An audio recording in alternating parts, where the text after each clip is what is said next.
రాజన్న సిరిసిల్ల జిల్లా వేములవాడలో ఈరోజు మున్సిపల్ కార్మికుల సమస్యల మీద గతంలో ఎన్నో ధర్నాలు చేసి కార్మికుల ఒక వేతనాలు ఆగిపోయినటువంటి వేతనాలు 11 PRC ప్రకారం జీవో నంబర్ 11 ప్రకారం పెరిగినటువంటి వేతనాలు ఏరియాస్ 6 నెలల వేతనం ఆగిపోవడం జరిగింది.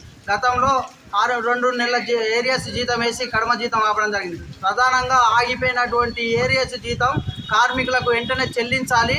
అదేవిధంగా కార్మికులను గత ప్రభుత్వంతో ధర్నాలు చేసి ప్రభుత్వ ఉద్యోగులుగా గుర్తించాలని ఎన్నో ధర్నాలు చేసినప్పటికీ గత ప్రభుత్వం ఎలాంటి స్పందన లేదు. కానీ కాంగ్రెస్ ప్రభుత్వం ఈ అసెంబ్లీ సమావేశాలలో ఇలా మున్సిపాలిటీలో పనిచేస్తున్నటువంటి లక్షలాది కార్మికులు తెలంగాణ రాష్ట్రంలో పనిచేస్తూ ఉన్నారు. వాళ్ళని వెంటనే ప్రభుత్వ ఉద్యోగులుగా గుర్తించి వాళ్లకు గౌరవ సుప్రీంకోర్టు చెప్పినట్టు సమాన పనికి సమాన వేతనం 26,000 వేతనం చెల్లించాలి.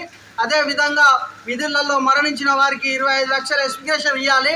అదేవిధంగా వాళ్లకు మురికిలో వెళ్ళినటువంటి కార్మికులకు హెల్త్ కార్డులు ఇవాళ అనారోగ్యంతో ఎంతోమంది మృతి చెందడం జరుగుతూ ఉంది. మేము గతంలో కూడా గత ప్రభుత్వానికి చెప్పడం జరిగింది.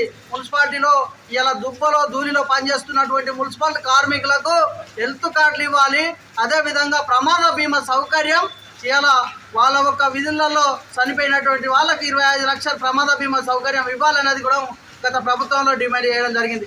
కానీ ఎలాంటి స్పందన లేదు. ఇప్పుడు కాంగ్రెస్ ప్రభుత్వం జరగబోయే అసెంబ్లీ సమావేశాలలో ఈ యొక్క మున్సిపాలిటీ కార్మికులకు 26,000 వేతనం సమాన పనికి గౌరవ సుప్రీంకోర్టు చెప్పినట్టు 26,000 వేతనం చెల్లించాలి.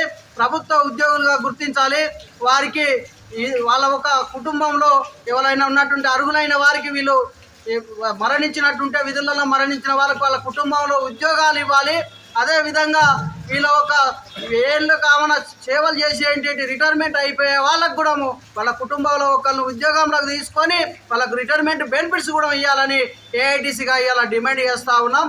ఈ రాష్ట్ర ప్రభుత్వం వెంటనే వీళ్ళ పక్షాన చొరవ తీసుకొని న్యాయబద్ధమైన ఆలోచన చేసి వీళ్ళని ప్రభుత్వ ఉద్యోగులుగా గుర్తించాలని కోరుతా ఉన్నాం.